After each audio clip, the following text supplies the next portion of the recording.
एक काले रंग का सर्कल बनाएं, ठीक है। ये काले रंग का सर्कल उनका वो संस्कार है जो हमें इतना ठीक नहीं लगता है। सपोज वो संस्कार गुस्सा करने का है, सामने वाले के पास वो काले रंग का सर्कल एक है। जितनी बार हम उसके बारे में सोचते हैं और बोलते हैं, हम उस काले रंग के सर्कल पे क्या करते जा रहे हैं? करें करें करें। हम उस काले रंग के सर्कल पे क्या करते जा रहे हैं?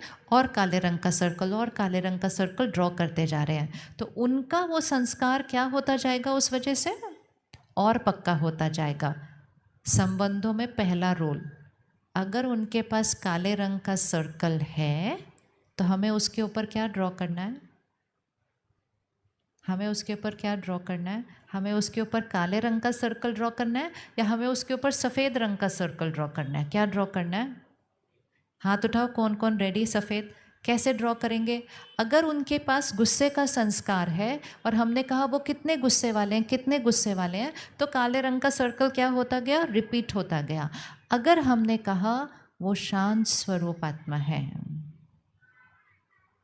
क्योंकि हर आत्मा है शांत स्वरूप लेकिन भूली हुई है।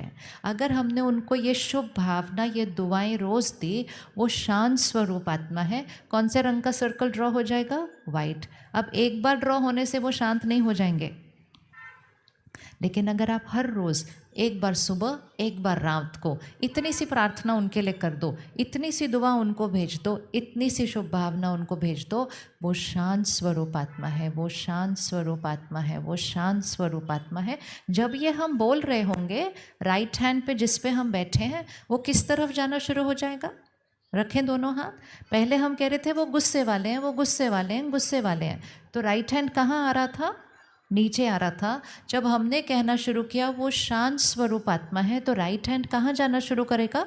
ऊपर जाएगा। फिर हम कल फिर बोलेंगे वो शांत स्वरूप आत्मा है, परसों हम फिर बोलेंगे वो शांत स्वरूप आत्मा है, अगले हफ्ते हम फिर बोलेंगे वो शांत स्वरूप आत्मा है। राइट हैंड कहाँ जाएगा? करें, कहाँ गया?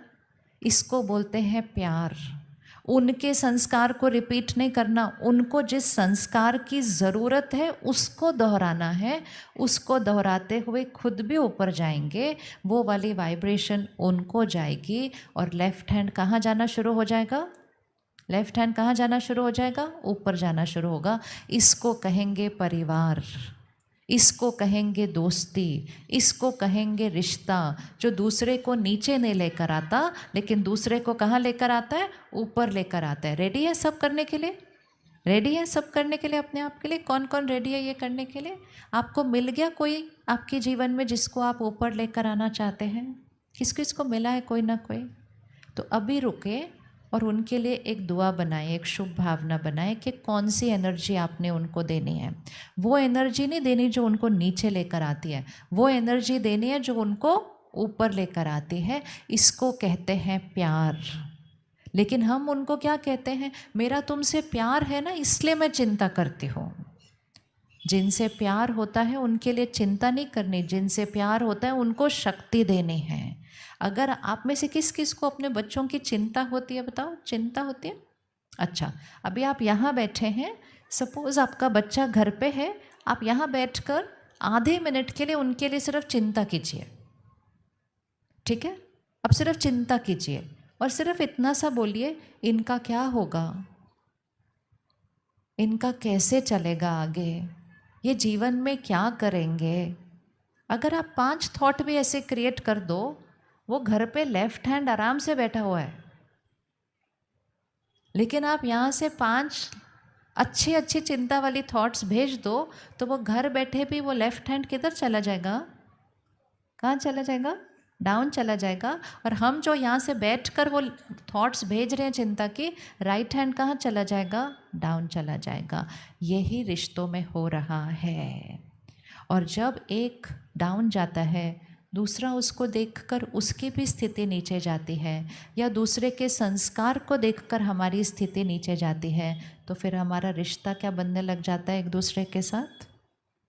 फिर छोटी छोटी बातें चुभने लगती हैं, छोटी छोटी बातें बुरी लगने लगती हैं, छोटी छोटी बातों में नाराज़गी आती है, छोटी छोटी बातों को भूल नहीं पाते हैं। इसलिए नहीं कि वो गलत है या हम गलत हैं, इसलिए क्योंकि हम भी कमज़ोर हो गए हैं और उनको भी हम कमज़ोर कर रहे हैं शक्तिशाली बनाने की बजाय। और जब दो कमज़ोर लोग रिश्ते में आएंगे तो रिश्ता शक्तिशाली नहीं हो सकता है।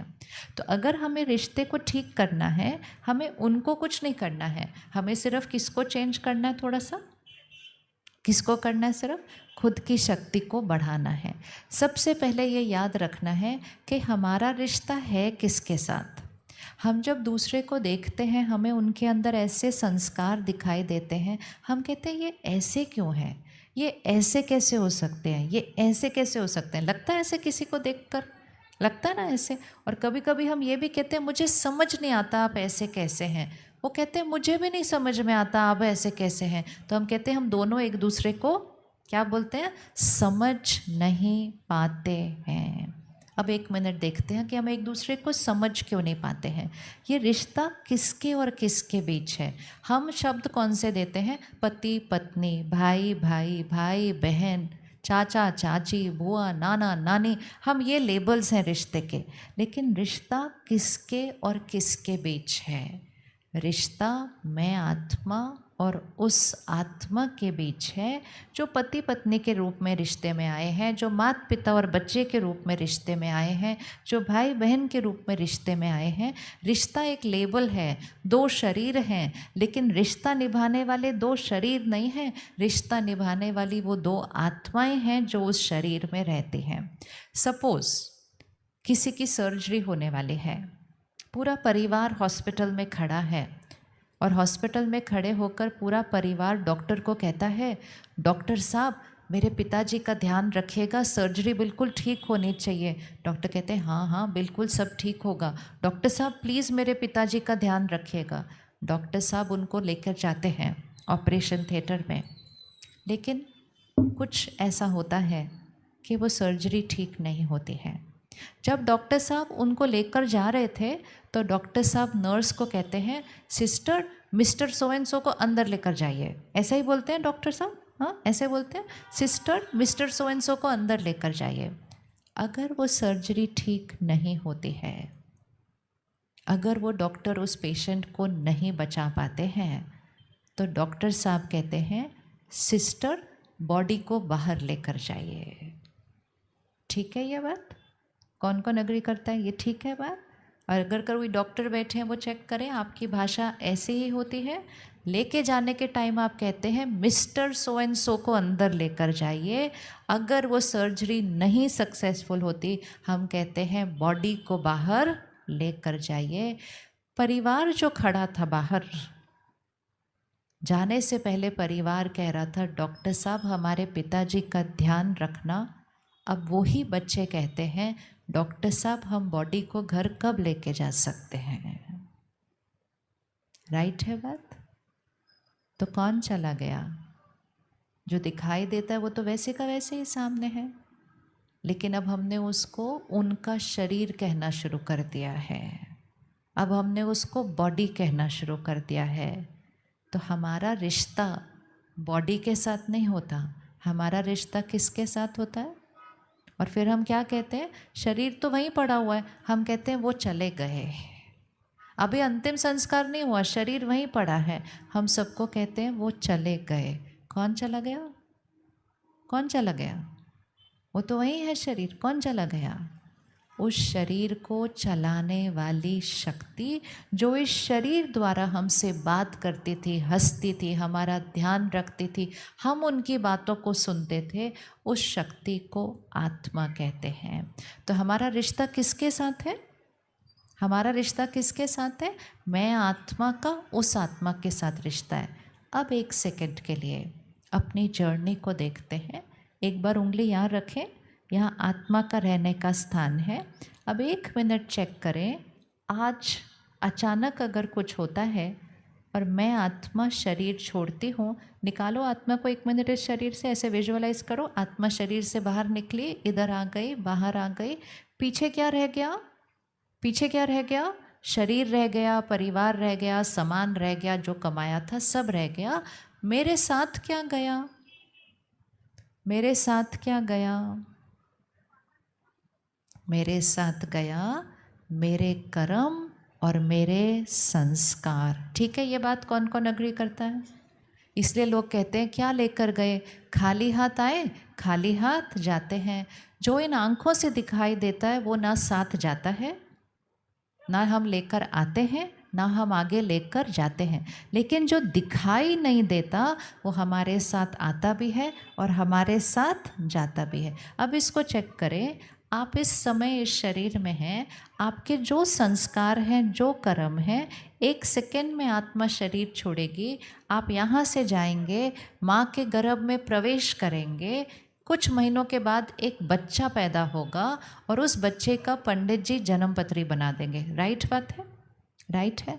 अभी तो उस बच्चे ने कोई कर्म ही नहीं किया, कोई कर्म नहीं किया, तो जन्म पत्री किसकी बनी? जन्म पत्री किसकी बनी? जन्म पत्री किसकी बनी है? उस बच्चे को तो भी नाम भी नहीं मिला, जन्म पत्री किसकी बनी? जन्म पत्री बनी उस आत्मा की जिसने उस गर्भ में प्रवेश किया था। और जन्म पत्री कौन से कर्मों के आधार से बनी? जो मैं आत्मा कर्म करके आई हूँ। इसीलिए एक ही घर में आपके 2 बच्चे हैं, दोनों आपके घर में पैदा हुए, दोनों को सेम स्कूल, सेम हालात, सब कुछ सेम मिला, लेकिन दोनों के संस्कार और कर्म अलग अलग हैं। किस किस के घर में ऐसा है कि 2 बच्चों के संस्कार और कर्म अलग अलग हैं? अलग अलग हैं। वो आपस में भी दोनों अलग हैं और वो आपसे भी अलग है कि नहीं? आपसे भी अलग, आपसे भी अलग है। अब हम कहते हैं कि ये तो मेरे ही बच्चे हैं, फिर वो इतने अलग कैसे हैं? हमें कई बार कोई माता पिता ऐसे मिलते हैं, कहते मुझे लगता ही नहीं ये मेरा बच्चा है, ये बिल्कुल ही अलग है। आपने जिसको रचा वो उसका शरीर था, आपने सिर्फ उस आत्मा का कपड़ा रचा है, आत्मा की रचना आपने नहीं की है। आत्मा तो एक जगह से शरीर छोड़ती है और जो आपने 9 महीने में उसके लिए वो कपड़ा बनाया है उसके अंदर वो क्या करती है? प्रवेश कर जाती है।